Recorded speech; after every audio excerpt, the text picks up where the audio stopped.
everybody, and welcome to The Donut Hole, your source for blue-collar intellectual conversation. My name's Paul. And I'm Jason. And we're coming at you all the way from our studios right here in Nashville, Tennessee. So, Jason, that was definitely a fun start to the thing with all the technical difficulties, getting everything running. Yeah. But here we are. You know, we had rookie good luck, and then our second outing, technical problems. Yeah. But here we are. So, this will probably be the first actual episode. The other one was test footage. So anyway, I got some fun things to talk about today. Okay. But before we get into that, let's actually, since this will probably be the pilot episode, let's go ahead and kind of give, again, a background information about who we are and I guess kind of where we come as far as things on, how we feel as far as, like I said, background information and also like politics and just kind of who we are. Just Sure. Kind of a little overshot of that. Sure. Well, to start with, I guess my upbringing would be important. I was born in Germany, army brat, sort of. My dad worked for a defense contractor, grew up mostly in Saudi Arabia. Of course, my familial ties are here in Tennessee. And that kind of, gave me a different worldview growing up than most people that, would grow up in a small town in the U.S. and just live that way for their whole life. Then I moved to a small town in the U.S., so I also got a little bit of that perspective. And from my family's farm out in Bethpage all the way to, Jeddah, Saudi Arabia. So it kind of gave me a diverse perspective. And as far as you were saying politically, I've always found that I can get to an argument with almost anybody. Because, when you come at things from a libertarian, and sometimes, and I will admit, sometimes I'm very centrist. And that perspective nowadays just doesn't seem to fly. It's like John Stossel said, you become a libertarian, all of a sudden everybody hates you. What about yourself? Yeah, I kind of find myself in the same boat as far as that goes, being more, generally speaking, libertarian, although maybe not hard libertarian, but, most issues very libertarian, very, people should have personal freedoms, and of course with that personal responsibility, so that kind of notion. So yeah, I'm hated by everybody, just like, kind of like you. And then also with that, I suppose, as far as background, just what have you, born just outside of Detroit, moved around to Tennessee, Florida, went to college at FIU in Miami. Let's see what else. Taught English overseas, worked all kinds of crazy jobs. And you also have a crazy employment background, kind of like I do as well. Kind of job here, job there, all kinds of different industries, just all over the map. I think we're both kind of in that spot as far as that's concerned. Definitely. So that's definitely... So very interesting worldly perspectives. Like I said, I taught overseas. I taught English in China, mainland China, and also over in Taiwan as well. So I lived over there as an expat as well. Right. Although I did that as an adult, where you were an expat as a kid.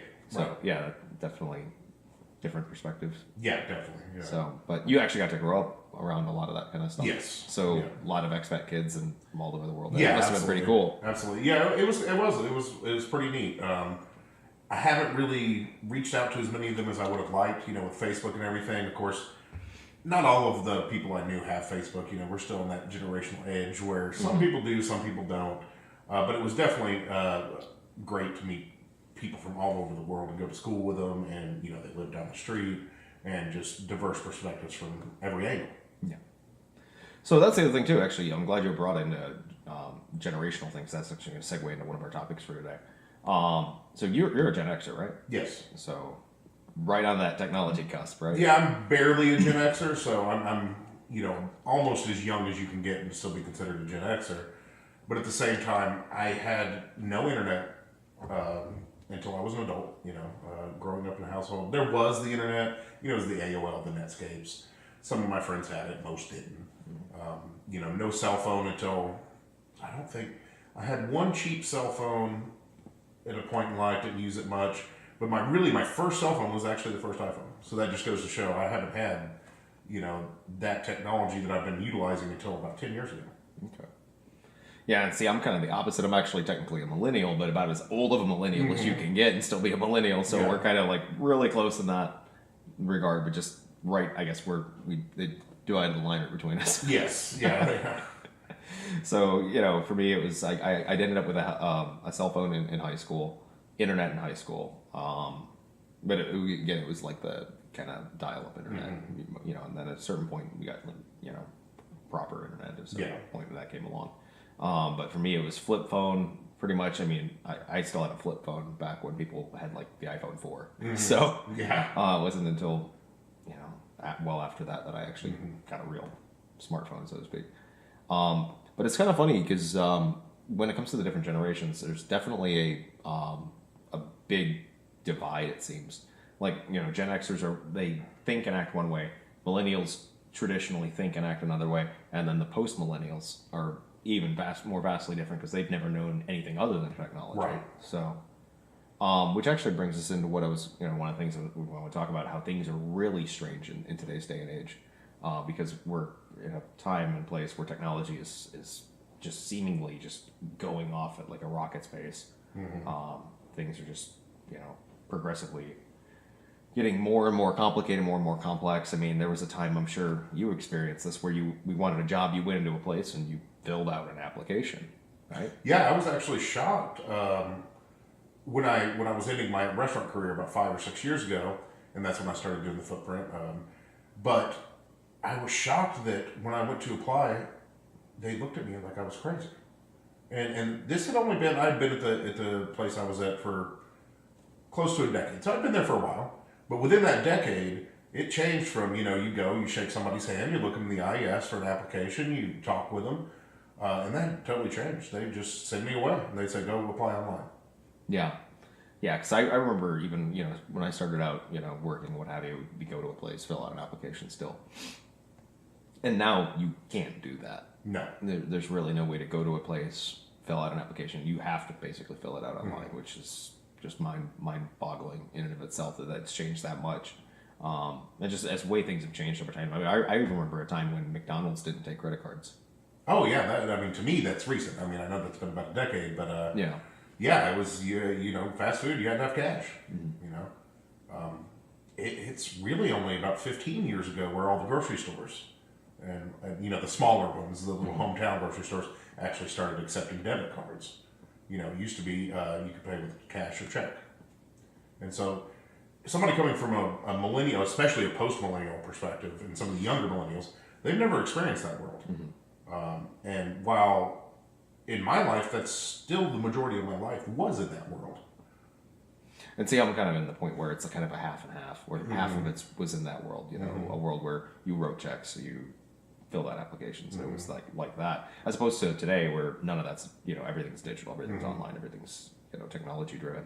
The funny thing is the way things are progressing as far as labor markets and, because, a lot of factory jobs, good, what people would say, like, your parents' generation, say go get even if you didn't go to college, go get a good factory job and work it for 30 years and you'll be set. And that's definitely not the way things are today. And a lot of those good factory jobs are now, obviously a lot of them had outsourced to China. And China's economy's boomed to where now even the Chinese are outsourcing those jobs. Right. So a lot of the job market, the labor market in the United States is changing so quickly and so fast that people with skills that, even like say a restaurant manager is still not going to even do the same things necessarily that, let's just take a fast food chain, for example, like say, I don't know, McDonald's. We already picked on them earlier. Pick on them again. At a McDonald's, you as a restaurant manager at McDonald's, you have to oversee the kitchen staff, the drive-through staff, the cashiers. But the cashiers are already being replaced now in a lot of fast food places. I haven't seen it so much. Actually, I think I did see it at McDonald's recently. I know I've seen it at a Hardee's as well, Carl's Jr. Hardee's, where you have the touch screens and you order it that way. And even I've even seen it at Chili's where you have a little thing on the table. You just order what you want. And so, a lot of what the server's job would be, or the waiter, waitress, server job would be, is being outsourced. A lot of their job is just being absorbed, so to speak, by technology. And I think it's going to bring us into a time and age where even despite the fact that, Gen Xers, millennials, and the post-millennials, Gen Z, I guess is what they're calling them temporarily until they come up with a goofy name, we're actually all going to have something in common because we're all going to have worked jobs and lived through doing that, where I think we're moving into a very kind of almost a strange future, definitely very interesting times, because I think that a lot of jobs are going to get absorbed by technology, and I don't think there's going to be enough jobs that technology allows that are going to be new jobs. Yes, you're going to have people that oversee the machines, but I don't see enough new jobs overseeing the machines to quantify and really make up that gap of the jobs that are being lost. And especially as the baby boomers start to grow old and pass away, baby boomers still want, like, take Chick-fil-A, for example. Mm-hmm. Chick-fil-A won't automate because they're known, and they pay a much higher wage. Mm-hmm. They're known for these kids that are just great with service and a smile, mm-hmm. and work super hard. And especially the baby boomers love that kind of thing. And I believe it's the number one fast food chain right now. Yeah. Which that may tell you something. I don't know if that's the reason why, but that may tell you something, that there still is a market for that service, and people like that face-to-face interaction. And Gen Xers like it too, but maybe they're not quite, they're more open to the automation than, say, the baby boomers. Mm-hmm. But once the Gen Xers start to disappear in another 40, 50 years, everybody that's going to be left is going to be used to complete automation. Mm-hmm. So that to me is the market still does demand some amount of human interaction. Even because right now it's honestly technically completely possible for every sit-down restaurant to not really have waiters. They just have people who run the food out to you and pick up the dirty plates. Basically, busboys. Yeah, busboys, food runners. Yeah, busboys and food runners. But there's still enough demand of that with the people that they want that interaction and they want that service. But I think within 40 to 50 years, that will probably disappear. Well, you're starting to see that too. And this is another thing too with a lot of large big box stores. A lot of the big box stores that have, even ones that have been around for 100 years, like Sears and Roebuck, which is Sears, they failed to really get on the whole technology bandwagon early. Mm-hmm. And as such, they're closing department stores left and right, mm-hmm. as everybody orders things online via Amazon. Yeah. Well, even Walmart, I read an article recently that Walmart is steering away from the supercenter mm-hmm. model. Not that they're closing them. I mean, Walmart's still a vastly successful mm-hmm. company, and I was at Walmart the other day. It was packed on a Saturday. Yeah. But they see that the future is not in the superstore concept. They're trying to catch up with Amazon online, and they're trying to compete with that. Mm-hmm. Unfortunately, that's when you have a juggernaut like Amazon and you're behind the ball like Walmart, that's very tough to do. And it's funny you mentioned Sears, because I've actually told people, a friend of mine who's not exactly up on technology, he's always saying, oh, you order from Amazon all the time. Look, that Amazon's for you. And I said, hey, everybody's doing it. I said, the only difference between Amazon and Sears, because Amazon is doing now what Sears did in the Wild West. Yeah, the catalogs. When they were sending the catalogs out to these, remote territories, people would order houses from Sears. This is a literal thing. They were delivered on train cars. And then the guy would assemble the house according to the plans. So really that concept has been around forever. Mm-hmm. It's just what Amazon did is utilize the internet rather than sending out paper goods. Mm-hmm. And that's where they revolutionized it. Yeah. And they just took over the market. Yeah, and it's kind of funny that you mentioned that, the fact that Sears actually used to do that, because I know back in the day, the Sears would take out a catalog, and sometimes not everybody would get one too. Mm-hmm. So you would borrow like your neighbor's mm-hmm. catalog. Like, hey, can I see your mm-hmm. Sears catalog? This is obviously before our time. So yeah, it's funny, kind of funny that you mentioned the fact that Sears used to do that as far as sending out the catalogs, and they went through that. Then they went to the department store model, mm-hmm. and then after that, they failed to go back to their original roots. Right. Which, just by utilizing technology, they're like, forget about this whole internet thing, mm-hmm. and now it's come back to bite them royally when they could have been the new juggernaut. They could have been the most successful company. Really, basically out there. They could have just kept doing what they did. Exactly, yeah. And it's kind of funny and ironic mm-hmm. that they started out that way, got away from it, and then failed to go back to it when that's what became the norm. Yeah, I remember as a kid in the 80s, the Sears, I'm not sure if it was Sears or JCPenney's or both, mm-hmm. they sent out a Christmas catalog. I don't know if you remember getting these when you were a kid. They're about this thick, mm-hmm. and man, you were so excited as a kid to get them, I think it was more advertising on their part than, people didn't, I don't think, really order from the catalog. Mm-hmm. But what they did do is they saw the products that Sears had, and of course the kids would always be bugging the moms, hey, it's all this new toy, that toy. And then they would go to Sears and buy it. Mm-hmm. So I think it was really more like an advertisement rather than people actually ordering it, through the mail. Mm-hmm. But it worked great for them then, which is so funny, because what's the difference between that thick catalog and a website? Not much. Less paper. Yeah. No postage. Exactly. People can just get on a computer and look at it rather than, getting this thick catalog you have to put on the coffee table. Mm-hmm. And it's something as simple as that made Amazon one of the biggest companies in the world, and Sears is now out of business almost. Yeah, and it's kind of funny too because actually at the very beginning of the e-commerce websites, eBay was the coolest thing. And eBay was way cooler than Amazon. And actually, I remember even the beginning of Amazon, they were trying to basically almost copy eBay's model with private sellers providing everything, and then they kind of steered away from that. So I remember back in the beginning because I would occasionally sell things on eBay.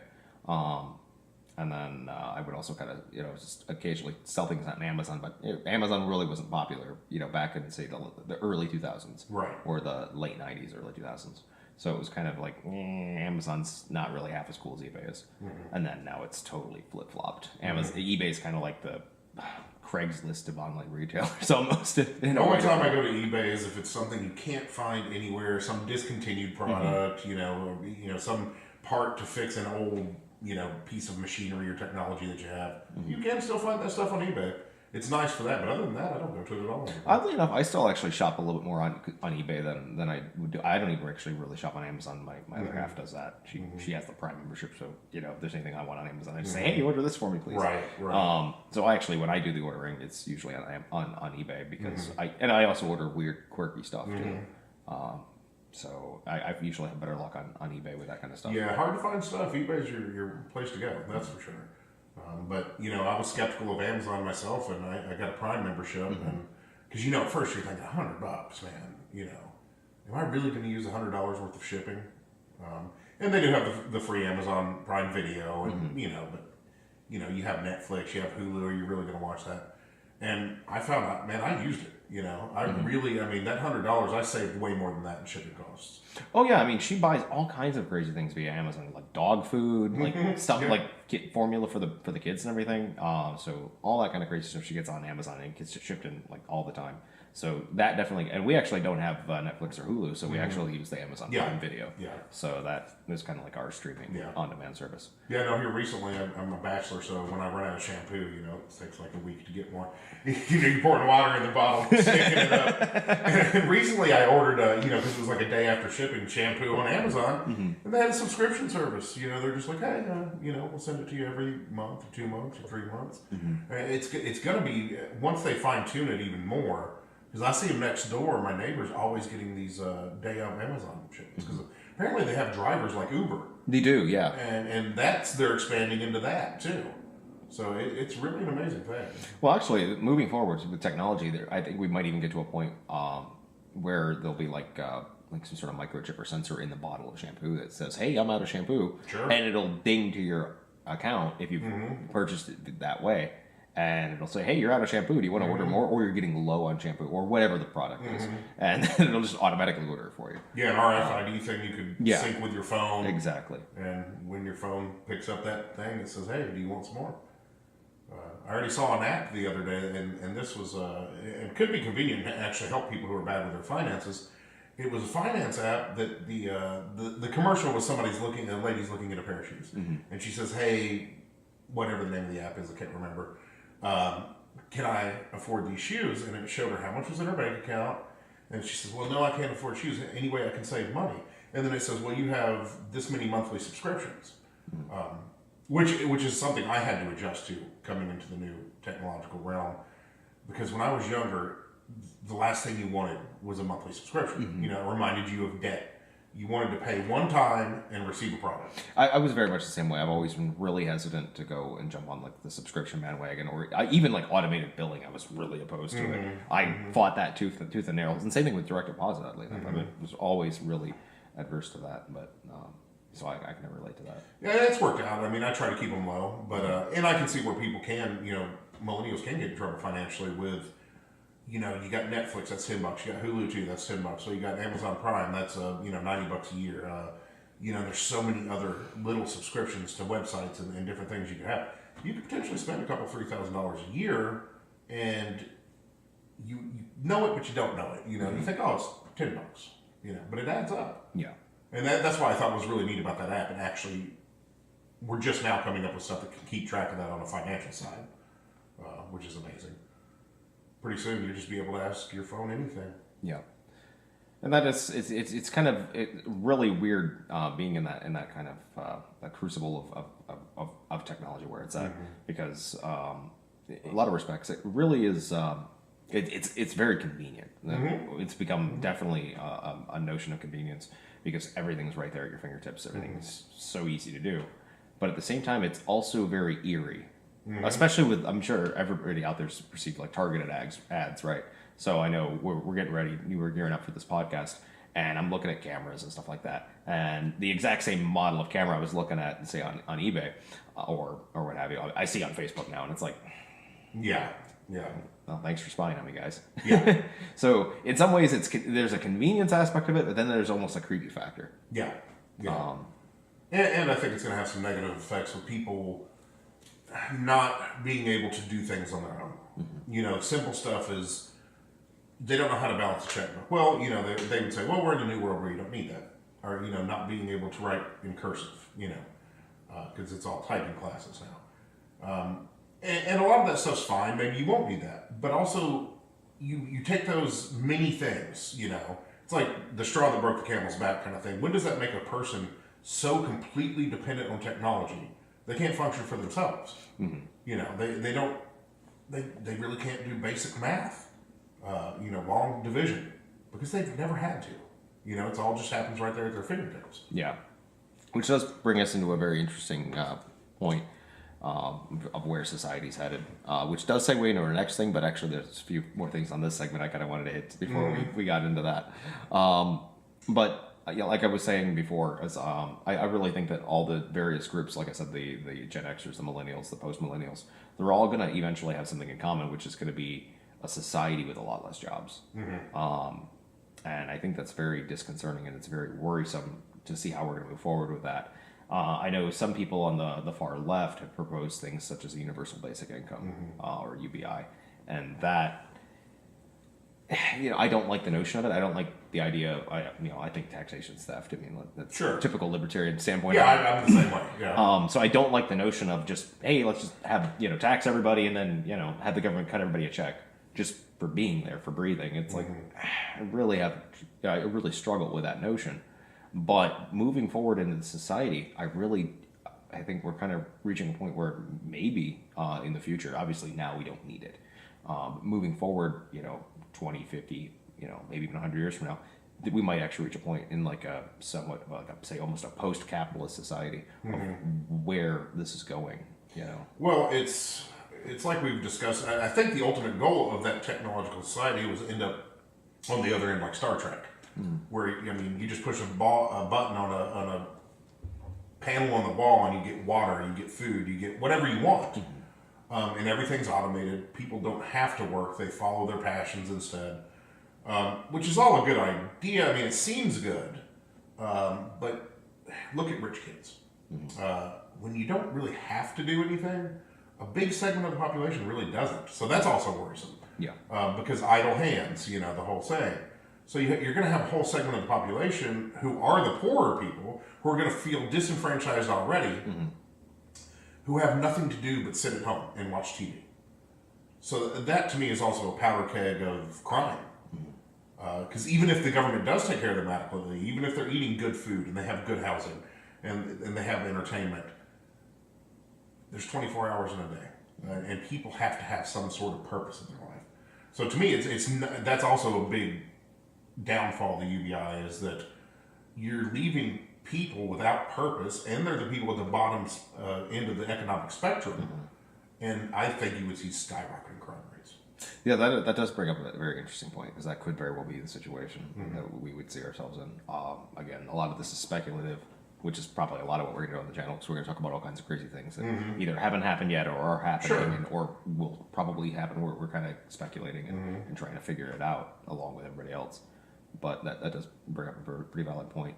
Although going back to the passions thing, and that's something I think we're seeing a lot now too, is especially online, is a lot of content creators.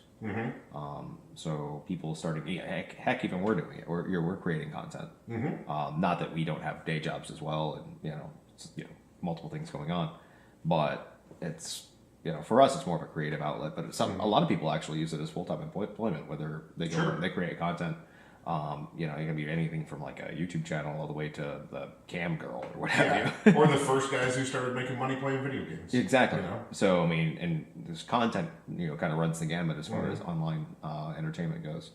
So, but I think we're in some ways, I think the people that are going to be driven to be successful are going to kind of more shift more towards that, and then other segments of the population, like you said, are going to be more likely to dive into crime. Yes. Because again, nothing to do. And I've heard, you know the movie Elysium. I mean, it's. I've talked with other friends about this before. Is how it maybe not at the end result of this technological world, but in the in between. That's what you're going to create. You're going to create because the driven people, you know, being a doctor is not going away. Being a lawyer, being, you know, all those things are not going away anytime soon. So the driven people will they'll just do that. You know, they'll shift their focus. And the people who would normally be working with their hands, whatnot, they're going to be the ones, they're not going to have anything to do. And I read an article that said, and this is actually interesting, that poverty doesn't drive crime, it's more so inequality. Yeah, I believe actually I heard Jordan Peterson talking about the same Yeah. thing, where he was talking about the correlation between with the relative poverty. I think he called it relative poverty, where it's like not necessarily, you know, bottom rung, nothing, you know, abstract poverty where you don't know where your next meal is coming from, but you know where, you know, you're in, you know, considerably smaller or less, you know, provided for situation versus the next guy, like right next to you, and that drove crime. Yeah, because I mean, you could be starving, and the guy who gets a loaf of bread every day seems like a rich guy, and you become envious and covetous of him. And I think that's what we're seeing a lot in the U.S. That even though a lot of these folks that feel like, you know, that are always talking about there's so much inequality, live a pretty decent life. You know, most everybody has a big screen TVs now. You know, I mean, you know, there's more obesity among poor people than there are rich people, so it's not like it's in an era where there's not enough food. Well, I think you some know. of that also goes plays into diet too. Oh, sure. But what I'm saying is that everybody's well fed. Entertainment, cheap, easily accessible. Housing is probably the weakest thing on that list. Some people have good housing, some don't. But all in all, the lower end of the spectrum now is living better than anybody in the lower end of the spectrum in history. But yet, you still hear the inequality. And that's because people view it as relative. You know, so if in the future the bottom scale is, you know, eating lobster every day and, you know, driving around in your sports car, oh, well, you look at the guy who has the spaceship, you're going to be envious of him because all I have is a sports car. Yeah. And that seems crazy, but that's kind of where we are. Well, it's kind of where we've come. I mean, there, you know, go back 20, 30 years ago, having a TV could even have been a luxury item. Or, you know, there was a time when a television or a radio or, God forbid, a VCR, you know, these things were luxury items. And in today's day and age, you got a VCR, that's your primary mode of entertainment. It's like, you know, you roll your eyes at that. You know, Right. It's like, oh, God, a VHS tape? Yeah. You know? Yeah. But going back to your earlier point, talking about people that work with their hands being, I don't think they're necessarily all going to go to the whole crime thing though, because I think a lot of times, you know, you see this on online, and they're also content creators too. You know, you have companies like Etsy where people make a product, like physically make it and sell it on Etsy. Yeah. That's still a content, you know. Right, and I wasn't trying to imply that they were all going to crime. I was just saying you are going to see a crime explosion because the people who are already, you know, that minded are going to go in that direction. And I've also thought in the past too that you may see, like you said, people working with their hands. You might see small bartering type communities coming up amongst the people who can't find employment, who don't, you know, because even if they have the skills, let's be honest, if everybody goes to school to be a doctor, well, there's not enough jobs for every single person to be a doctor. So even if everyone in society was driven to do one of these things that aren't going away, there's not enough jobs for them. And, you know, let's be honest, even in America, a lot of this stuff is who you know, not what you know. Yeah. So it's gonna, and I think that'll get worse with the automation. It'll be, you know, the guy who's a doctor, his son is gonna be a doctor, and he's gonna make sure with the other doctors he works with to get him in on a good residency, you know, a good internship. And I think you're gonna see that inequality vastly grow. And you may have two different worlds. Yeah, I think that is quite possibilities coming up in the future that could very well happen. And something else that actually kind of segueing into the way things are kind of moving with society changing due to technology. It is kind of weird that, especially what is becoming quote unquote mainstream, society seems to really, especially the major media companies and mainstream. What's a really good way to put it? Mainstream groupthink, I guess, is the best way to put it. Seems to really favor left, and you'd figure everybody would want to be pretty centrist, and that's kind of disappearing. Right. So centrists are hated, libertarians are hated, Republicans are hated by the left, and Democrats are hated by the right. So it's, and like I said, centrists are hated by everybody, libertarians are hated by pretty much everybody. But it seems that society, as kind of a notion of a control unit, is favoring the far left, and they're pushing things like socialism, which I don't know if some of this is to try to introduce the ideas, of like the UBI and all that stuff, because technology is going to make that basically have to be a thing, or why they're trying the same, thing over and over again. It's a dead horse that's been tried, fails, tried, failed, tried, failed. That I can't quite figure out. Yeah, what I don't understand about the, and I don't know why these companies, a lot of them, have begun to favor the far left. Because when I was growing up in the 80s, all the companies favored the far right for obvious reasons. They wanted lower taxes, less regulation. They wanted basically just to do whatever the hell they wanted to do and get away with it. And now you see a lot of this, it's kind of flipped where the bigger companies are favoring the far left, because I think a lot of it's just a simple virtue signaling thing. Because when you talk to a lot of urban people, even if they're not far left, they will tolerate the far left, whereas they won't even tolerate center right. So I think these companies see it more as a marketing point. I don't necessarily believe that they are super left. I think they just see it as they're pandering to a certain base. But Yeah, that makes some sense, because I definitely see to talk about technologies we've already, our companies we already talked about with technology, like say Amazon, for example. Amazon's a giant behemoth. You would almost think they need to be broken up via monopoly laws, but at the same time they tend to pander left. Bezos is very left, and yet at the same time, when the left is supposed to be anti-big corporation, it's really just which corporation, because now they're, you go to New York City, I believe it was in New York City, they're placing a new Amazon headquarters. Generally speaking, New York City's a fairly left-leaning city politically. And here's New York City, giving Jeff Bezos, head guy at Amazon, millions of dollars to put in a helipad for his business. It's like, it's kind of mind-boggling. It's like, I thought, for the longest time, Democrats are like, one percenters, and really, you get this guy who's like 1/1000th of 1%, and you're giving him a massive tax break. It's like, what's going on here, Yeah, and I think a lot of that is because I don't know if they really are left. They like to appear that way to the populace. Because we have a strange cultural thing, and I was listening to, I know Jordan Peterson has mentioned this, several other kind of intellectual dark web guys have mentioned how we're transferring into an honor society.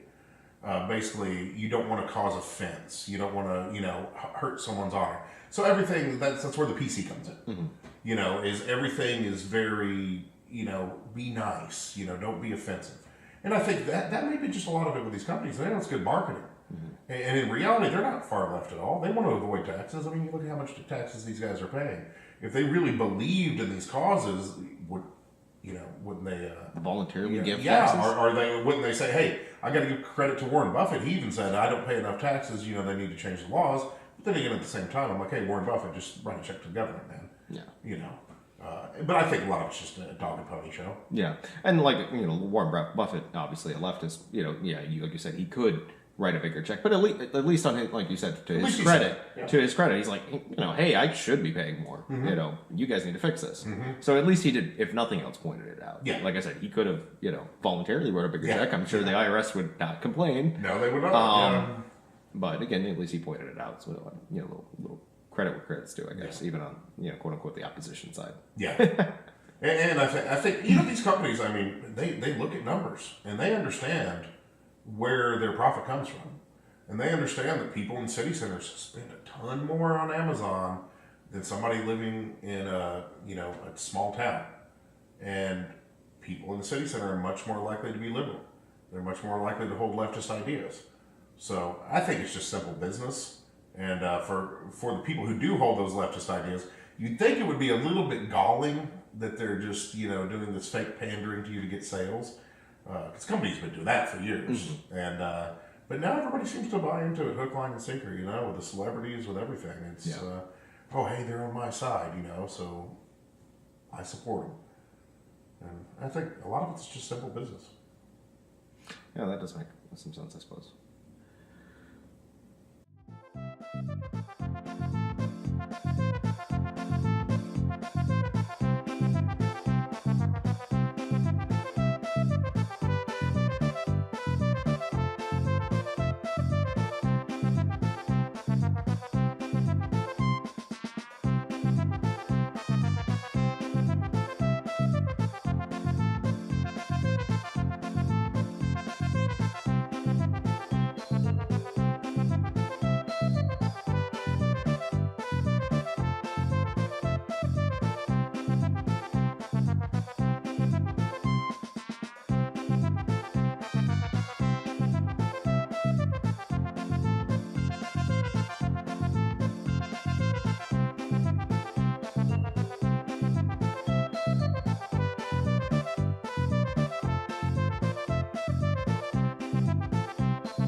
So we're back after a couple of technical difficulties. As you can see, we probably need some better equipment. So if you're interested in being an advertiser here on the Donut Hall, please reach out to us at the email down in the description, or if you want to be one of our Patreon members and get access to some more behind-the-scenes footage and more exclusive content, feel free to, like I said, the information's down in the description, and we'd be happy to have you as an advertiser here on the Donut Hall. We need money. So getting back into things, so kind of where we left off, we were talking about the notion of societies and businesses kind of moving in a certain direction with technology, and the way society has changed fundamentally, really, it's kind of really just changing before our eyes. And I think one of the notions is, like I was kind of alluding to before, or talking about before, is how the different groups are going to slowly. Like I said, the millennials, the Gen Xers, the post-millennials, they're all going to eventually kind of converge, despite being vastly different in personality and the way they approach things currently. They're all going to have a big unifying notion in the future, a big unifying element, if you will, of the fact that they've all worked in the kind of phasing and fizzling capitalist society as the West slowly implodes on itself. Mm-hmm. And they've all worked jobs as opposed to where I think everything's going. Mm-hmm. In that notion, which does bring us to actually our next talking point, or our next thing we're going to talk about, which is society. Mm-hmm. This is going to be a fun one. It's a broad one. It's a broad one. So basically, it's the notion of the breakdown of society, mm-hmm. and I think this is something we've seen throughout history, as we see the birth of a civilization. Mm-hmm. We see it grow and flourish and prosper and bring about just fundamental change overall, mm-hmm. In regards to everything. People's standard of living improves, things become amazing, it becomes this great society. Mm-hmm. And then it slowly begins to implode under its own weight. You saw this with Greece, you saw this with Rome, you saw this with the Chinese empires, you've seen this with the Byzantine Empire, any empire mm-hmm. throughout history, even the British Empire. At one point it spanned the globe. The sun never set on the British Empire, and now look at England today. It's a mess. Every great society has this point at this pinnacle that it's reached, and I think here in the West, and particularly in the United States, we have reached that pinnacle, mm-hmm. and we are definitely on the downslide. Yeah. Which is definitely kind of a scary notion. Yeah, and I think a lot of it, to me, comes from, in our modern politics and media is definitely guilty of this, mm-hmm.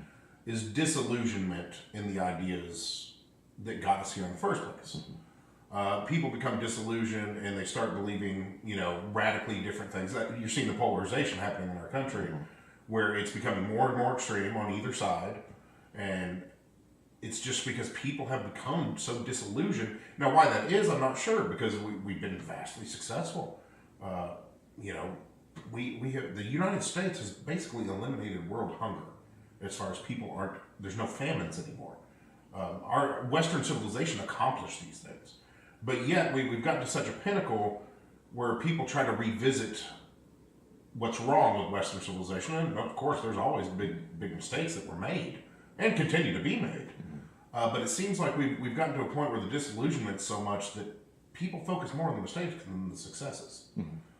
You know, I saw a thing the other day where people now, I don't know if it was poverty level or it was just considered poor people in the U.S., basically had lived as good of a lifestyle as middle class people did in the 50s and 60s. But yet you don't hear on the news, you don't hear from people like, wow, we're doing so great. You know, we've come a long way in this country. Everything seems to be just focused on the negative. And I'm not sure why that is. Well, I think some of that kind of plays into the notion that, especially when it comes to media, you know, the story of, you know, 20 kids being rescued from a burning building doesn't sell as well as 20 kids getting gunned down. Yeah, if it bleeds, it leads, the old saying. And people seem, when it comes to news, tragedy sells. There was actually, I remember seeing something, it was actually several months ago, where it talked about today's day and age now is one of the safest we've ever been. You know, as far as crime is on a downward. Yeah, it continues to fall. Yeah. Continues to fall. And that even includes things like gun violence. You know, quote unquote, the dreaded gun violence everybody likes to talk about. Statistically, everything is on a downside, even with these high profile mass shootings, all this craziness that's going on, which that could be a topic for another day. But everything is becoming safer. We're in the best time to be alive historically, as far as, you know, comfort, as far as entertainment, as far as food, as far as safety, everything combined. We are in the best time to be alive. But if you flipped on the news today, you would think the exact opposite. Yeah. You would think we are living in, you know, Mad Max. Yeah. You know, everything's just wild, crazy, you know, violence everywhere. Things are going to hell. Yeah, 24-hour news cycle is a big problem. Because when you have the news on for 24 hours, you have to find something to report on. And it's a reporter's job to make it seem relevant. Obviously, they're not going to get on CNN and make it seem like, oh, well, it's no big deal. But that's why they blow up these things, is because they have to continue to get viewers. And, you know, when I was a kid and you had, you know, your NBC News, your ABC News, whatnot, you had an hour a night you listened to them. And they included stuff from around the world. I mean, now you look at these major news networks, it's so funny, we have a 24-hour news cycle, but yet you don't hear much international news. It's very U.S.-centric, and I mean, we're reporting on stuff like, you know, the First Lady's wardrobe that she wore, you know, wore to a certain event and how it may be considered to be offensive to certain people. Yeah. Like, the fact that that's on a major news network is mind-blowing. Yeah. And that's a huge part of it. Because people listen to that stuff, and then they become discontent because they believe it. Instead of people like me and you, we see it as kind of like, that story is nonsense. Well, thankfully, a lot more people are starting to wake up, if you will, and really kind of realize that, yeah, this is nonsense. Yeah. And they're kind of tuning out to a lot of the mainstream media, thankfully. So that's a good notion. Oddly enough, there's so many other really weird, bad, crazy things that, you know, even if bad news sells better than good news, that the media could report on, but they don't. You know, they reported on, like, when Snowden basically told everybody in the United States, hey, guess what? The NSA is spying on absolutely everything you're doing. Yeah. It was reported on and then really dropped. Yeah. And Snowden's the bad guy, allegedly. You know, frankly, I think he's a hero. I think we should name a high school after him. But really, at the end of the day, it's just, that's something that the media could have taken and run with, as far as, like, you know, freedom and protecting liberties, which is really what, you know, it's supposed to be about. That's kind of what the media is supposed to do. It's what kind of supposed to be a watchdog, but they're definitely not, which is also irritating. Yeah. Because it seems that, oddly enough, that propaganda is a real thing that happens even in the West. It's something we don't like to think it happens, but it does. A lot of the media that we're fed is just that. It's propaganda. And we like to think that, oh, America has free press. We're better than that. But even if you look at the statistical averages of it, a lot of times America is not ranked anywhere near the top as far as freedom of press. Yeah. You know, the press basically does what they're told. It's yeah. really scary. Yeah, yeah.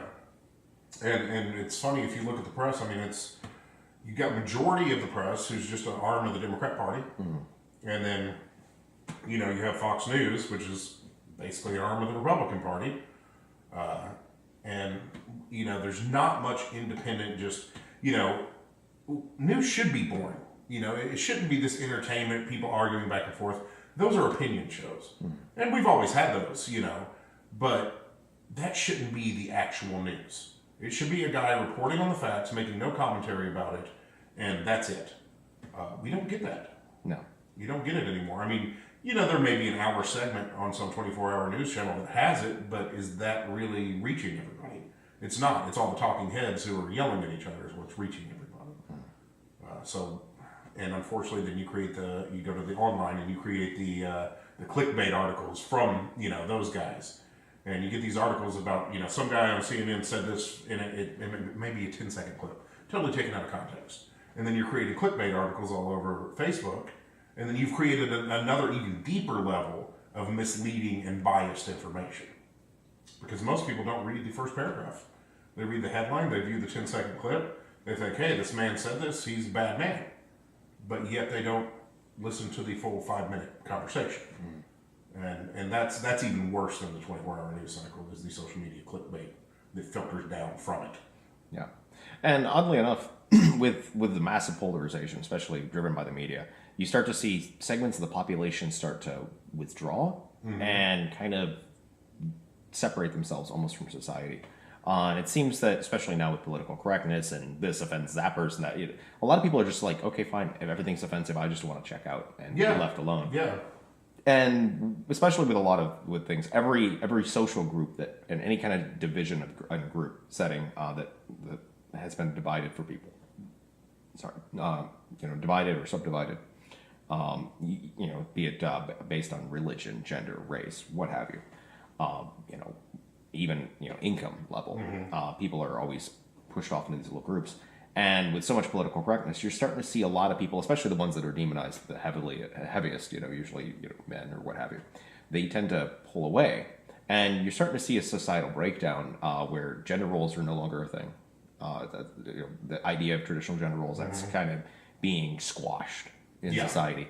And as you start to see that happen, you don't see families as much. You don't see people, or at least not in the traditional sense, right? You don't have a mom. Why do you need dad when mom's as good as mom and dad? Yeah. Well, there's that.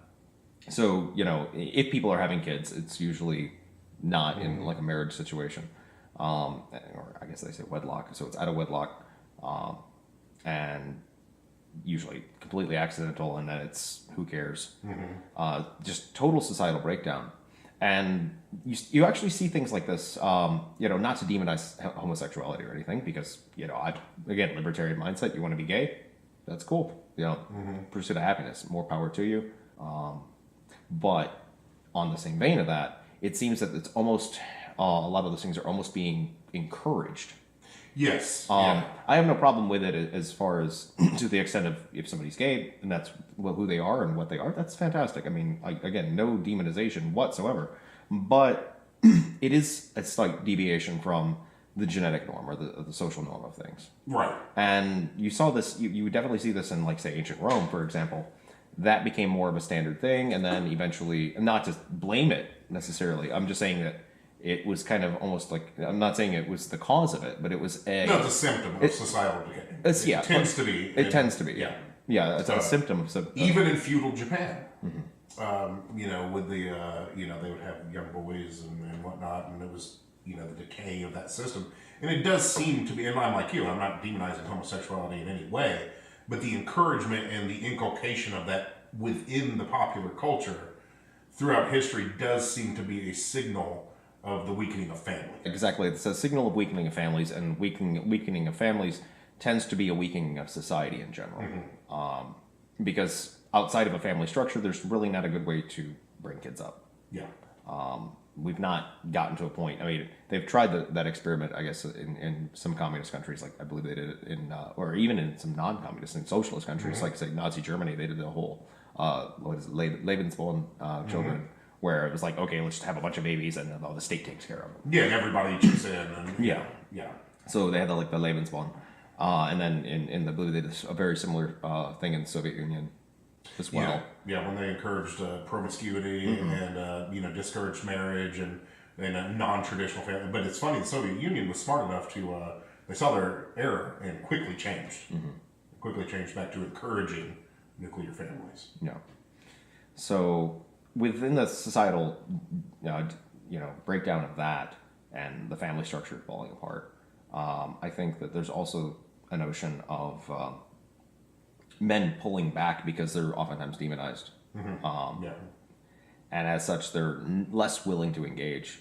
We'll say in the opposite gender, especially when a lot of feminism was great back in the 20s. Women do deserve the right to vote. They do deserve to own property. They do deserve to inherit things. That's definitely a human right, and nobody can argue that. Women should have the right to go get a job and be treated, equally in the workplace. If they're doing the same job, they should get the same pay, and that's I think everyone's spot on with that. But it's now it seems with modern feminism, it's you're a guy, I don't like you, to hell with you, men suck. Yeah. And I see a lot of that. A lot of people labeling themselves as feminists that push that narrative. Well, I think a lot of it is with the feminist narrative being that women can do anything a man can do, and they are basically a stand-in for a man in anything they want to do. Well, that's simply not the case. I mean, you take child rearing, for example. It has been proven that the kids that have the best results in life moving forward have a mother and a father. Not just a father, not just a mother. One's not better than the other. They're complementary. But where we've gotten to is we say, oh, no, there are no natural differences between men and women psychologically. They're the same. It's all a product of society. Well, obviously we can see through child rearing and whatnot, like girls that are raised by single mothers tend to do fairly well. Boys that are raised by single mothers don't tend to do well because they're in a feminized world. And then on top of that, you put them in a school that is frankly easier for a female to get along in because it follows more of what a female child is interested in. Verbal skills, social skills. Little boys tend to be wild and, they tend to be a little bit of a handful. And without a father figure or a male guidance to guide them, of course they're going to withdraw. They're going to feel left out and they're going to see the girls. And you're starting to see it now. In college, how many more girls are graduating college than boys? Oh, yeah. How many more girls are more successful than boys within not even in my generation, but like say the millennials on down. The women are becoming far more successful. And hey, that's great. But at the same time, I think it's because that system plays into their interests in their natural way. Whereas boys just feel left out and they don't have a father figure for guidance and they're withdrawing and they're creating things like the alt-right. They're, putting on their headsets and playing video games all day. Because men are not inherently social creatures like women are. Of course, that comment will probably be taken way out of context, but it's just true. You have to recognize that there are natural differences between men and women. Yeah, there are natural differences, and not only are there natural differences, I mean, and it kind of goes back to the whole nature versus nurture thing. And truth is, I mean, there's a mix of both. No one's going to say it's all nature, it's all nurture. Sure. It is obviously a mix of both. But to say it's all nurture, which is kind of the notion that's being propagated by the media and the those I guess that would dictate such things. That's definitely disconcerting. Yeah. And it's funny you also brought up that a lot of young boys these days, like you said, go into like the alt-right, which is generally speaking, not just as bad as going to the alt-left, which is kind of actually the mainstream left at this point. As opposed to the notion of kind of the liberalism of freedom of speech and things like that. Because now the alt left, which is like I said, the mainstream left, is very pro censorship, very much shut down the argument, very much kill any opposition, which is bad. Like I said, both sides of that are really negative, and negativity in the world's generally a bad thing. But like I said, like you mentioned that they kind of withdraw, and oddly enough, a lot of kids of that that were of that generation that are I guess millennials, a lot of their parents, oddly enough, divorced or split, or were never married to begin with, thus really bringing out the full notion of the breakdown of the family, and thusly the full societal decay. Yeah, I mean it's as simple as I've spoken with this stuff at length to my mother, who was fairly feminist lady in the 70s, because she remembers a day when she was told in college, oh, you can't be you can't run the news desk. You might be the weather girl. Things like that. She was told these things. But even she agrees, young men need a male role model, just as young women need a female role model. And that's what I find funny about today's society, where we say, everybody's equal, people are the same. It's all just societal roles that have been forced upon us is the reason we are where we are. But yet, would mainstream society say that a single father is a good role model for a young woman? No, they wouldn't. They would say that female has to have, girl power. She's got to be around other girls. She's got to learn what it's like to be. But yet, a single mother is a good role model for a man. Yeah. So it's kind of a double standard when it comes to that. Yeah, and that's not to demonize people who are single parents. I mean, we understand. Oh, absolutely not. Things happen, life happens, we get it. And, obviously there's a lot of single parents out there, single mothers, single fathers, who do the best job that they can, and absolutely. Good for them for, owning up, taking responsibility and going the extra mile and doing everything they can for their kids. That's, I think, what any reasonable parent's going to, do as best they can.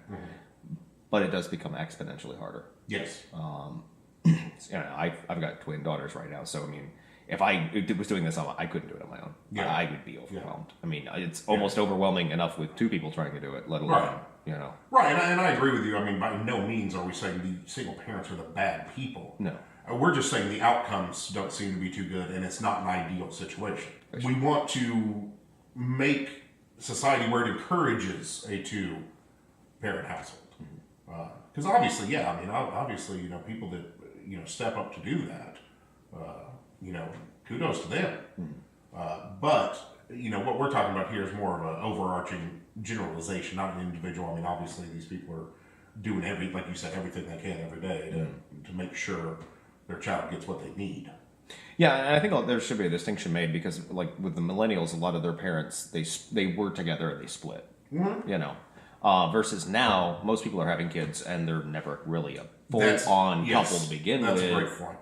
So it's just like, oh yeah, we had kids and we're just a big mess. Yeah, yeah, that is an excellent point because who isn't a child of divorce nowadays? It's Gavin McGinnis always says the baby boomers invented divorce, and that's maybe why the next few generations down are kind of so weary of marriage, is because they invented divorce, quote unquote. I thought that was a funny thing. But no, you're right. I'm a child of divorce. My mom was a single parent for a large portion of my life. But I was initially born and raised in a two-parent household. And like you said, it's increasingly becoming more and more common that there was never a two-parent household. Not to begin with, not from day one. And that's very alarming. Because we already see the results of, you look at single mother households are more likely to produce boys that go to jail. And you already see that. I mean, what's going to happen 20 years from now when these kids are, because I think it's something like, 50%? Or I don't know the exact numbers. Yeah, but I know it's 50% or over are now born to single-parent households. Yeah. Not their parents divorced, but are born into that. That's quite an alarming number. Yeah. And that's shocking. Which, further, like I said, really kind of starts to illustrate the downfall and the decay of society here in the West. And within that, actually, there's a very interesting study that was done with mice. I believe I sent you the link about it the other day, in part.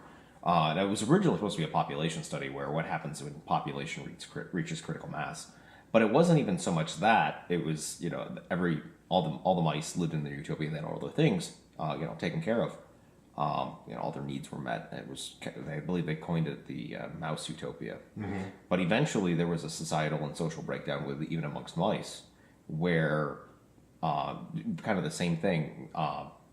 Mothers stopped caring for their children or their offspring.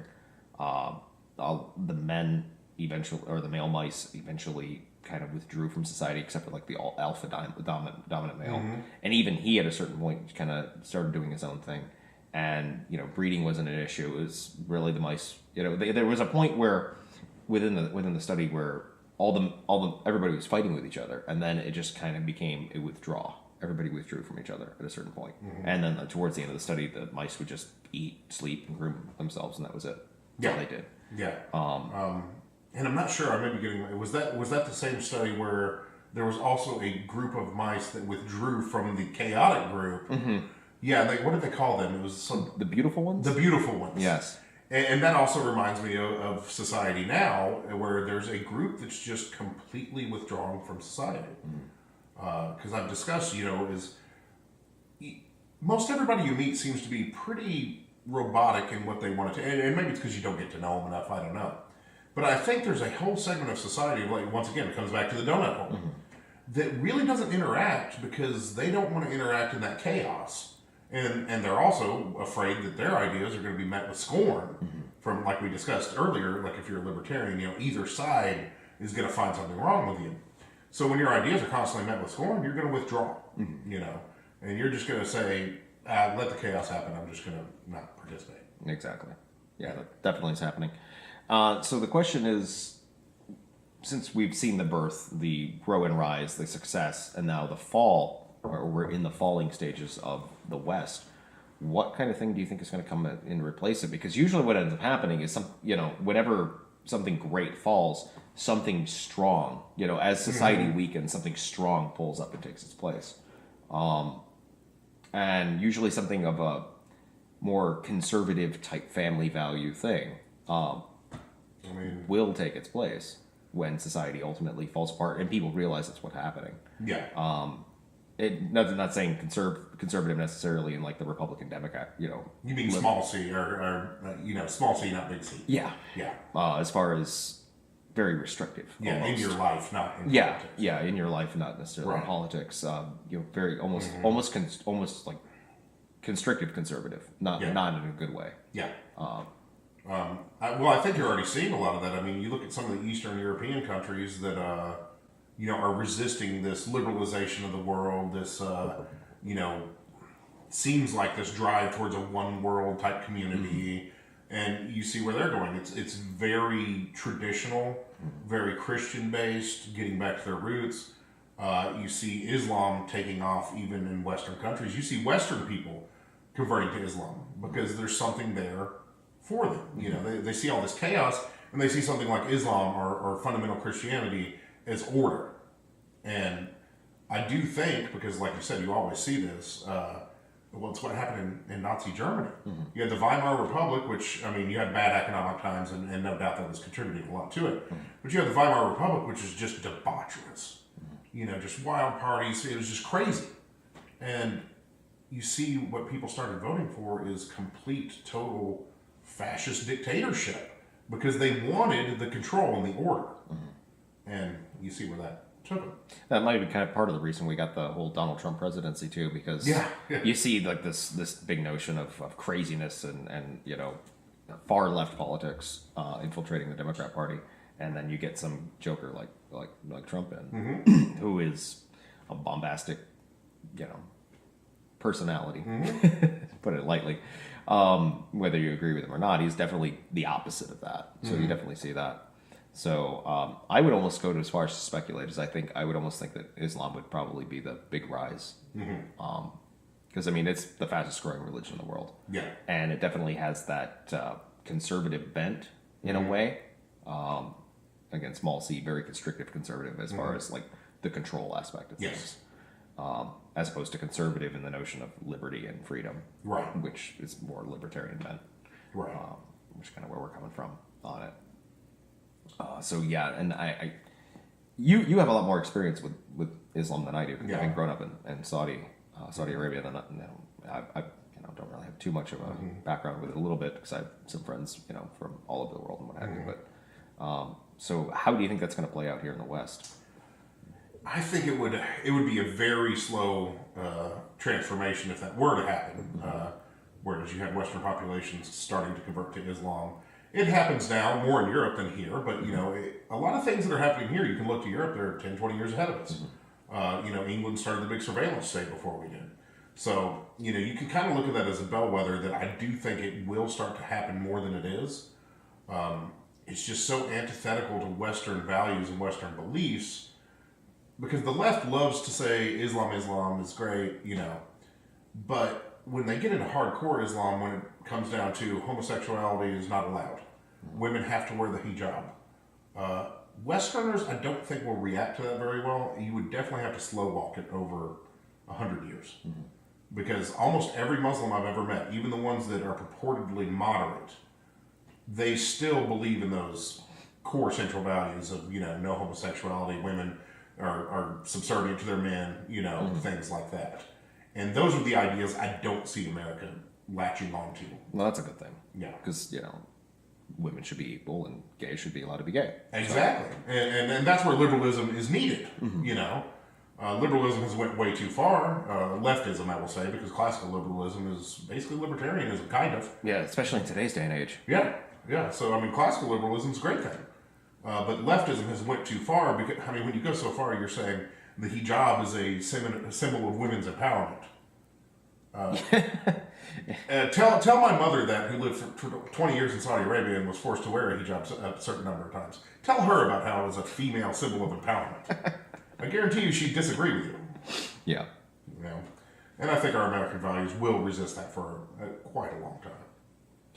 Yeah, but again, as Western society falls, I think we're finding ourselves as America, because America will reach, we've already reached the pinnacle. We've already, I think, in a lot of ways, reached the height we're ever going to be as far as economic and political, hegemony throughout the world.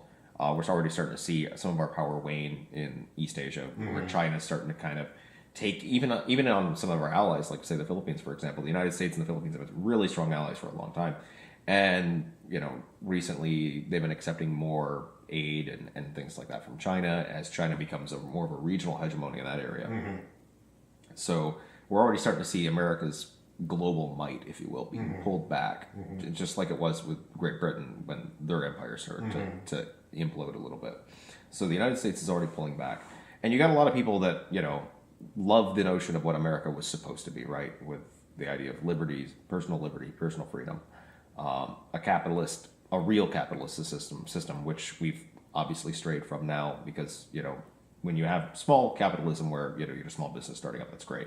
You got a medium-sized business, that's great. But when you got the big business that's getting government bailouts and government money all the time, be it the banks during 2008 or Amazon getting a helipad from the government, I think that's a lot of times where you get the big pushback from people that'll say, "Oh, capitalism's bad," because they're looking at the Amazon example or the bank's example, right, where they're getting the government kickbacks. So that's why they're like, "Yay, socialism," not fully understanding what they're asking for. Right. And as America starts to fail, unfortunately, I don't think there's going to be any place really. I'm kind of trying to pontificate, if you will, where exactly the next bastion of freedom is going to be, because everything comes in cycles, right? Birth of a nation, death of a nation, and rebirth. It would be really fantastic to get anybody because I don't see America lasting. I'm just being a negative Nancy here. I do see it lasting, but it's going to be more like Rome. And you look at republics throughout history, average lifespan is 300 years, give or take. Well, Rome's republic only lasted that long, but Rome lasted a hell of a lot longer than that. But became super authoritarian, and I think that may be where America's going. It's very authoritarian, and it's going to cease to be that republic, which I think we're already kind of seeing that. Yeah, we are. Because politicians are by no means the simple civil servants that, we're just here to help you, Billy. Like all these 50s ads they put out, and the government telling you how to be a good mother and, all these things. It was lies back then. You look at the corruption and it really, this rot has started, and it starts in it's not just U.S., it's every country because of human nature. It started a long time ago, and it's just getting worse and worse. And as the government grows in power, it will become more authoritarian, and it will cease to be a republic at a certain point. Yeah, and we're getting there. We're not. Yeah. I'm not calling for armed revolution or anything crazy like that. We're not to that point. We are getting to a point though where we are starting to see freedoms being stripped away, where the government is becoming more authoritarian, where everything is moving towards the kind of that Roman Empire as opposed to the Roman Republic, which is where it should be. Right. So the question is, how do we get anybody that's freedom-minded and together into and find some plot of land somewhere and start over? Because it seems that that's going to be the only way to preserve the notion of liberty and what we're supposed to have. I think there's always something like that going on in the world. It's so hard to identify when and where that's going to arise. And I mean, obviously, there's probably hundreds of year stretches where there's nothing like that. But there's always, those examples of, exceptional places to be that value personal liberty and freedom. It's just like you said, where is it going to be? Yeah. And is it going to happen organically, or is it something that has to be organized for people just to say? I mean, if we were closer in space travel, I'd say it's space. And the beautiful thing is, once we got to that point, now we're hundreds of years away from just colonizing asteroids and civilians doing that. I mean, a lot of people think it's closer than that. I really don't, not practically. No. But now, once you get to the point of private space travel and private capital, sky's the limit. You're going to have whatever kind of government you want to make. If you have the money. But until then, world's kind of full up. And until we see changes, of course, a lot of times, it's the most authoritarian states that will become the most free after they collapse. Yeah. So yeah, you see that a lot with like a lot of the former communist states in Eastern Europe. Poland's very, it's definitely moved in a more free direction. A lot of Eastern Bloc states have definitely kind of liberalized their economy in a good way, and then where businesses can start and people can and there's more personal liberty too. Yeah, they're terrified of the EU because it reeks of the Soviet Union. Because they live that, they know, and all the more regulations and the government compelling you to do these things and government compelling your speech, loss of rights. They've seen it happen before, and they really don't want it to happen again. Yeah. So that may be a great option for people to go to places that were very authoritarian and collapsed. Yeah, I'd actually almost like the notion of getting enough liberty-minded people together, and even if it was to be a vassal state of another country where we were given autonomy to do our own thing and just pay 10% income tax or something to them and say, here's some money because you're letting us do our own thing, and here's our own micro country. Yeah. I would almost support that idea, because I don't think there's going to be enough people willing to jump ship from America, because everyone's been brought into their mindset that, not to hate on our country too much, because I mean, what it's supposed to be is amazing. It's supposed to be the greatest place on earth. It's just not anymore.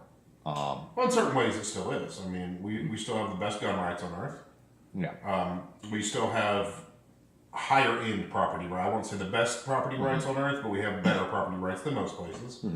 And economic mobility is still better in the U.S. than most places. Once again, though, when I was a child, you used to be able to say number one on all those accounts, not better than most. Yeah. So we're obviously slipping. Because, we've seen economic mobility in China rise tremendously. And Europe, obviously economic mobility is completely possible as well. But once we slip a little further down, it's, like you said, what's left. Exactly. So it's going to be a notion of, because everyone has been, brought up with the notion that America is the greatest place on earth and everywhere else is a shithole. When it's really not necessarily the case, I don't believe. No. And I think a lot of that is because a lot of the guys that went overseas to fight in wars, they went to shitholes. I mean, and a lot of people that go overseas, because, let's be honest, most of the world, not the greatest place to be. It's only a small portion of the world that's first world countries. And people see that and they come back to the U.S. and that's where they get that perception from. And so I think there's some valid truth in that to their experience. But that being said, there's still plenty of first world countries. I mean, the whole European Union, Australia, Japan, Korea, China is almost there. Yeah. So, we kind of live in a different world now than then. Because obviously, back then, even like World War II, Europe was a charming, nice place. But economically was nowhere near as prosperous as America. So a lot of the soldiers and people that would go overseas, they would see that, and that's why they thought, oh man, America's so great. We're so much, we're so much more prosperous. And but it's a changing world now. That's not the case anymore. Yeah. So I think the notion of finding the people that, because I don't think that all the people that believe in, I don't think there's enough people in the United States that really believe and value freedom enough to defend the whole country from the governmental overreach that's coming. Yeah. An armed revolt is probably not going to happen or work. Yeah. Again, not calling for that right now. But on the flip side of that, I mean, unless you can just get like Texas to go their own way and let's set it up there or something like that. We're going to have to find some place to do it, and try to, I think, convince a lot of people to jump ship. Once it's obviously clear, because right now I think we've hit the iceberg, so to speak. Use kind of a Titanic metaphor. The United States is Titanic. Here's the iceberg. I think we've hit the iceberg. We're starting to take on a little bit of water, but it's not really evident. The band's still playing. People are still having cocktails, and that's what it is. Once we're like kind of starting to sink a little bit here, I'm hoping there's going to be enough people to realize it and either A, get in the lifeboats and get the heck out of here, or I don't know, plug the hole or something. We've got to figure something out. And I really think that a lot of the problem is millennials and Gen Zers, whatever you call them. They don't even understand freedom. I'll have conversations with younger people, and something like marijuana or abortion will come up, and I'm anti-marijuana. I smoked marijuana for a lot of years. It was not a great thing for my life. Glad I quit it. Don't ever want to do it again. And they automatically assume, because I say that, I think that it should be illegal. Because that's their mindset. If they disagree with it, it should be illegal. And I'll tell them, no, I think it should be legal. I just don't agree with it personally. But just because I don't like something personally doesn't believe I should restrict others from doing it. And I think you have two whole generations that they're taught to believe that. If you don't agree with it, it should be outlawed. And that's a scary thing. Yeah. Because that comes into personal opinions and beliefs should all of a sudden turn into law. Yeah. And that's, I just don't think they understand what freedom really is. It's because freedom comes with consequences. Yeah. People do stuff you don't like. People say stuff you don't like. And that's part of it. Yeah. And everybody should be free to make those decisions and say those things. Sure. But not to the end of destroying the system itself, which is, I think, what we're starting to see is people utilizing the system of freedom to dismantle it. And that is not okay. So it's kind of really dicey. Because it's one thing to say, I disagree with that point, or I don't like that, behavior, I don't like this, I don't like that. And it's another to say, use the American system and freedom of speech to say death to America. I mean, that's kind of shitty. And then actually try to dismantle it. Yeah, Islam's actually very good at that. They have speeches in their little magazines, and these imams give speeches about how to use America's freedom of speech and its vast freedoms against Americans. That's why they're able to promote like their Sharia agendas in places, even in Europe. This is while Europe may not be as free as us, it's still relatively free societies compared to the rest of the world. And they use the country's own freedom against it to set up their own, way of destroying that system. Yeah. So, but that's the dicey thing about freedom, is once you restrict that freedom, you have to restrict a good person's freedom. It's kind of like the gun control debate. You restrict a bad guy's, getting a gun, you're going to end up restricting a good guy's getting a gun. So it's a hard thing to deal with. Yeah. Yeah, and there's a notion of just enough restriction, that just the most minuscule amount should be up there, It's kind of like, your freedom of speech, but you're not supposed to say fire, crowded theater. Sure. I think it's reasonable. Yeah. Just the same thing with guns. We already have restrictions on guns in the United States. We don't need more restrictions. We need better enforcement of the laws, and there's a lot of other things we can get into. We can tackle the whole gun debate probably on subsequent episode, because we'd be here all night otherwise. Right. And we probably need to, on that one, get someone else that, because me and you think exactly like on that. There's not going to be any differing opinion at all. We'll have to bring in the opposition on that one. Yes, we will. For that interview. Yeah. But, all said and done, just enough restrictions to be, don't tear it down. Yeah, and I think that helps on a lot of things. Because people are inherently lazy. Yeah. And there's a lot of people that want to do harm, but if you make the garden wall just high enough, where it's just a little too tough for them, because people are inherently lazy, they won't do it. And that is a good point, is just making that garden wall just high enough to deter the worst people. And that's obviously something we have tried to do, but sometimes fail at. Yeah.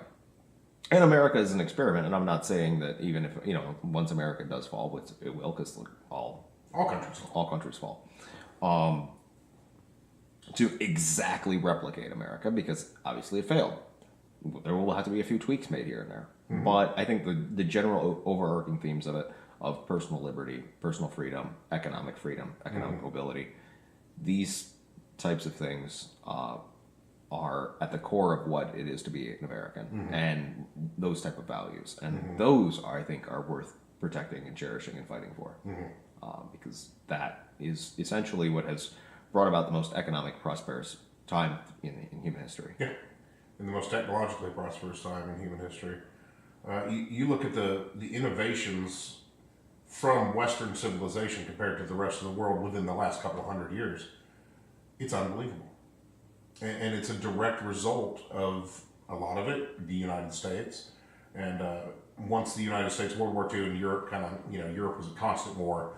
Thankfully, World War II kind of set them a little bit straight as far as we don't want to do this anymore. And once Europe got on that anti-war bandwagon a little bit, they started to innovate like crazy. And over these last 200 years, it's just been amazing how much has come out of the U.S. and Europe. And then subsequently Japan and Korea, and the Asian tigers, if you will. Yeah, but most of that has been driven by the Western economy. Because sure, there's smart people all over the world, but without a giant economic powerhouse, who's there to buy your products? What motivation is there to create a new product when you know there's no benefit to you? But when you know there's a benefit to you and you have all this economy to sell your product in, there's motivation to do it. And what's going to come next, I don't know. But that capitalist Western system for the last 200 years created an explosion of technology. It just blows my mind, honestly. Yeah, and I think there's a fair distinction to again, go back kind of the notion of good capitalism and bad capitalism, which I think, a lot of people don't like to make the distinction. And this is where, and this is really funny, because people, unlike the extreme left of like, say, socialists or capitalists or what have you, the greatest thing that they do to their credit is they'll take bits of truth and fill it in with a bunch of garbage. Because yes, there is such thing as good capitalism and bad capitalism. Good capitalism is the guy out there working, starting, creating a product, selling something, has his own business, doing his thing. That's fantastic. But then there's the notion of like the crony capitalism, where you're working with the government, working with the state, and kind of weeding out the competition and getting tax benefits directly from them where your competitor doesn't. And that kind of, interlocking cronyism, that crony capitalism that's toxic. Yeah, and that is a problem that should be addressed. Yeah. So I think that's where a lot of the socialists will latch onto that, call that a blanket umbrella term of capitalism. And when people see the cronyism, they're like, well, yeah, nobody likes cronyism. This isn't good for anybody. And then thusly, it lends more credence to their argument of why, Which I've always found that funny, because the reason socialism fails is because of cronyism. It's just human nature. I'm sure it's any system. But you look at, all the communist you still had class distinctions within socialism and communism. And I think it's very naive for them to think that will just go away. And they you heard the line every time, well, that's not real socialism. And you could say, well, this isn't real capitalism. You could say the same thing, because it's kind of true. And no, the Soviet Union was not real socialism. But due to human nature, I think we like to get in these ideas. They sound nice, but do they really work with people? Because people are going to become corrupt. People are going to form their little groups of friends and their little cliques. And of course, when it comes time to, when you're in the Soviet Union, you need to appoint a new leader of, the industrial task force. Of course, it's going to be your friend. Because that's just what people do. It's unfortunate. It's not the right way it should be. And capitalism curbed that a little bit with financial, motivations. For example, it's like, well, you could hire your friend, but you're going to have to pay him a good wage. But this guy over here will do it for half the price. And you'll say, hey, sorry, buddy, I got to give it to this guy who'll do it for half the price. So that was a little bit of anti-corruption, financial pressure in capitalism. But now that you have crony capitalism, that's kind of disappeared. Yeah, definitely. And it just makes for a really interesting debacle. Yeah, yeah. It's human beings are just human beings. I think maybe we'll see a rising point in human society where we'll have perhaps maybe the AI will get to a point where AI really runs everything and just tells us what to do. Yeah. Hey, it'd be probably better than us. Because even the best of us are not immune to these things. Mm-hmm. You have to constantly be aware. I mean, even something as stupid as like when I was a restaurant manager, you have to constantly be aware of your biases. Mm-hmm. And you have to work against them. Because it's really powerful when you create friendships and, this person, you really like them, they're great, you want to give them the job. Another person, well, they may be more qualified, but you don't like them, so you go with the person you like. You have to actively work against that because that is what essentially causes corruption. Mm-hmm. Now, at the lower levels of running a company, it's not exactly corruption, it's just a shitty thing to do. Mm-hmm. But when you get up into government, that's absolutely corruption. Mm-hmm. Which, brings us to a real interesting point. Well, guys, I hope you've enjoyed this episode of The Donut Hole. Actually, for our next issue, we're going to have a lot of interesting things to talk about. We're actually going to talk about some of the origins and pontificate a bit about the origins of people and all that kind of fun stuff. So stay tuned for our next episode. Again, if you've enjoyed our show and are looking to advertise, we're more than happy to have you on as an advertisement. Please get in touch with us down with the information down in the description. Or if you're interested in supporting us on Patreon, we would love to have you. Have a good night. Good night, guys.